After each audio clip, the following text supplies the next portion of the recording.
পূজা একজন অনাথ ছিল যে নিজের কাকু কাকিমার সাথে গ্রামে থাকতো। ওর অনাথ হওয়ার কারণে কাকু কাকিমা ওকে মাঝে মধ্যেই কথা শোনাতো আর ওর সাথে পরদের মতো ব্যবহার করত। একদিন, আরে শ্যামদা, খুব দারুণ খবর এনেছি, তুমি একটু মুখ মিষ্টি করার বন্দোবস্ত করো। মাধবদা, কে এমন খবর এনেছো যে মুখ মিষ্টি করাতে হবে? হ্যাঁ, তোমার মেয়ের জন্য একটা ভালো সম্বন্ধ নিয়ে এসছি আমি। হ্যাঁ, ছেলে খুব ভালো, টাকা পয়সা জমি আছে, গাড়ি আছে, তোমার মেয়ে রাজত্ব করবে। এই যদি ব্যাপার হয় তাহলে তো এর থেকে খুশি কিছুই আর হবে না। আমরা তো চিঙ্কির জন্যে একটা ছেলে খুঁজছিলামই। কাজ করো, পরের সপ্তাহে ছেলের বাড়িকে নিয়ে আমাদের বাড়ি এসে যাও। ক্ষমা করবেন শ্যামদা, কিন্তু এটা আপনার চিঙ্কির জন্য নয়, আপনার পূজা মায়ের জন্যে। আর পূজা হোক বা চিঙ্কি, দুজনেই তো আপনার মেয়ে। কি ঠিক বললাম তো? হ্যাঁ দাদা, ঠিক বলছেন। আপনি ছেলের বাড়িকে আমাদের ঠিকানাটা দিয়ে দিন, বাকিটা বুঝে নেব। মাধবের চলে যাওয়ার পর, তুমি কি আমার কথা শুনছো? এই পূজার কি ভাগ্য, একটা ছেলে পছন্দ করেছে ওকে। পরের সপ্তাহে ছেলের বাড়িরা তো একে দেখতে আসছে। নিশ্চয়ই কোনো জাদু করেছে, না হলে আমার সুন্দর মেয়েটাকে ছেড়ে কেউ পূজার দিকে নজর দেয়?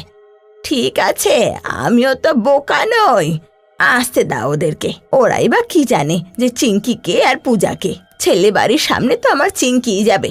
এই পূজা মেয়েটার এত ক্ষমতা নেই যে বড় বাড়ির বউ হয়ে গাড়ি ঘুরে বেড়াবে। রবিবার ছেলে বাড়ির লোক আসে আর শ্যামা তার স্ত্রী চিঙ্কিকে পূজা বানিয়ে ছেলে বাড়ির সামনে প্রস্তুত করে। দেখুন, আপনার কোথাও ভুল হয়েছে। না মানে, আপনার এই মেয়ে কিন্তু খুব ভালো, আমি কিন্তু একে পছন্দ করিনি। আপনার আরেকটা মেয়ে যে আছে না, সেই ওই যে একটু চুপচাপ থাকে, তাকেই আমার পছন্দ।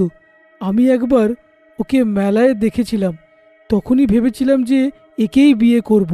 রমেশের এই কথা শুনে পূজার কাকু কাকিমার মুখে যেন পাথর পড়ে যায় আর ইচ্ছে না থাকা সত্ত্বেও পূজার সাথে দেখা করায়। ছেলে বাড়ি যাওয়ার পর, দেখলে মা, দেখলে, ওখানে যদি আমার বিয়ে হয়ে যেত আমার জীবনটা একেবারে সেট হয়ে যেত। কিন্তু এই অপয়া মেয়েটা তো সব শেষ করে দিল। আমি বলে দিচ্ছি, আমার বিয়ে যদি রমেশের সাথে না হয় আমি তাহলে কাউকে বিয়ে করব না। আমি ভেবে নিয়েছি আমার যদি বিয়ে হয় তাহলে শুধু এই রমেশের সাথেই হবে। তুই চিন্তা করিস না মা, দেখছি এবার কিছু না কিছু ভাবতেই হবে। সমাজকে দেখানোর জন্য এর মা বাবা মারা যাওয়ার পর একে ঘরে রেখেছিলাম, ভেবেছিলাম ফ্রিতে চাকর পেয়ে যাব, কিন্তু এখন তো দেখছি আমার মেয়ের ভাগ্যে সাপ হয়ে বসে আছে। ভাঙা কপাল আমার। পূজার কাকু কাকিমা আর চিঙ্কি মিলে একটা প্ল্যান বানায় আর বিয়ের দিনের অপেক্ষা করতে লাগে। বিয়ের দিন, আরে পূজা, কি দারুণ না দেখতে লাগছে তোকে। এতক্ষণ না খেয়ে কি করে থাকবি? এই নে, কিছু খেয়ে নে। দেখ, মা পাঠিয়েছে। কি সত্যি কাকিমা পাঠিয়েছে আমার জন্য? পূজা তখনই সেই দুধ নিয়ে খেয়ে ফেলে আর খেতেই অজ্ঞান হয়ে মাটিতে পড়ে যায়। তারপর চিঙ্কি আর ওর মা পূজাকে একটা বাক্স ভরে দেয় আর ওদিকে চিঙ্কিকে তাড়াতাড়ি পূজার বিয়ের জামা পরিয়ে একটা ঘোমটা দিয়ে বিয়ের মণ্ডপে পাঠিয়ে দেয়। আরে কাকি, পূজার মুখটা ঢাকা আছে কেন? আমাদের এখানে বউরা ঘোমটা দেয়, এটাই নিয়ম এখানে। কিছুক্ষণের মধ্যেই রমেশ আর চিঙ্কির বিয়ে হয়ে যায় আর চিঙ্কির বিদায় হয়ে যায় আর রমেশের ঘরে পৌঁছায়। বিয়ের পর মাঝরাতে পূজার কাকু কাকিমা সেই বাক্সটাকে জঙ্গলে ফেলে আসে। যাক, ভালোই হলো, অপয়া মেয়েটার থেকে প্রাণ বাঁচলো। এক ঢিলে দুই পাখি মারলাম। চিঙ্কিটাও আমার ভালো ঘরে গেল আর বেগার মেয়েটাও ঘাড় থেকে নামলো। আমাদের সাথে বিশ্বাসঘাতকতা, অন্য মেয়ের সাথে বিয়ে পাকা করে অন্য মেয়েকে ঘরে পাঠালো বিয়ে করিয়ে। ক্ষমা করে দাও মা, আমার বোন অন্য কারোর সাথে পালিয়ে গিয়েছে। সম্মান বাঁচানোর জন্য এখন বিয়ে করতে বাধ্য হলাম। কোনো ব্যাপার না বাবা, হয়তো ভাগ্য এটাই চেয়েছিল। এখন একে নিজের স্ত্রী ভেবে ভালোবাসিস, যে চলে গেছে তাকে ভেবে আর কি লাভ। বেশ সহজেই চিঙ্কি শ্বশুর বাড়িতে নিজের জায়গা বানিয়ে নেয়। রাত্রিবেলা যখন ও নিজের ঘরে যায় তো সেই বাক্সটাকে নিজের ঘরে দেখে ও ভয় পেয়ে যায়। আরে মা, এটা কি করেছো? সেই বাক্সটাকে শ্বশুর বাড়ি কেন পাঠিয়েছো? জানো না ওর মধ্যে কে আছে? আরে মা, ওটা তো জঙ্গলে ফেলে এসেছি, শ্বশুর বাড়ি কি করে যাবে?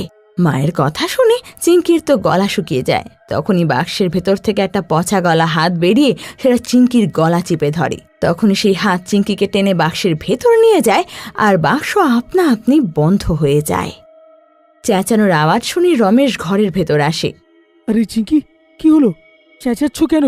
রমেশের কথা শুনে ডাইনি চিংকির রূপ নিয়ে নেয়। কিছু না, আসলে একটু ইঁদুর রেখে ফেলেছিলাম।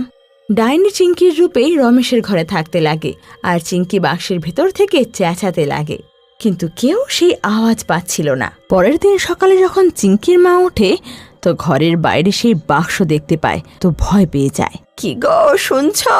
দেখো, এই বাক্সটা আবার আমাদের ঘরের সামনে চলে এসেছে। আরে, বেঁচে থাকতে তো মুখের একটা কথা বেরোতো না, মরে গিয়ে কি আবার ক্ষতি করবে?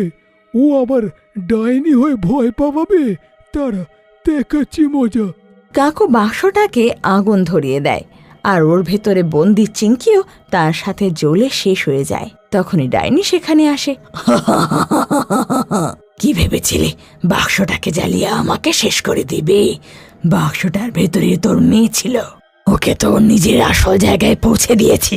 এবার তোরা নিজের দিন গোনা শুরু করে দে। ডাইনি পূজার কথা শুনে শ্যাম আর ওর স্ত্রী কাঁদতে লাগে। কাকি কাঁদছিলই তখনই রমেশের মায়ের ফোন ওর কাছে আসে। নমস্কার বৌদি, আমরা চিংকি আর রমেশের জন্য ছোট্ট একটা পার্টি রেখেছি। বিকেলবেলা আপনাদের আমাদের বাড়িতে আসতে হবে। কি, চিংকির জন্য পার্টি? তবে ও তো... আরে বৌদি, এই না, ওর সাথেই কথা বলো। ওদিকে ডাইনি রমেশের মায়ের হাত থেকে ফোন নিয়ে কথা বলতে লাগে আর বিকেলের পার্টিতে আসতে বলে।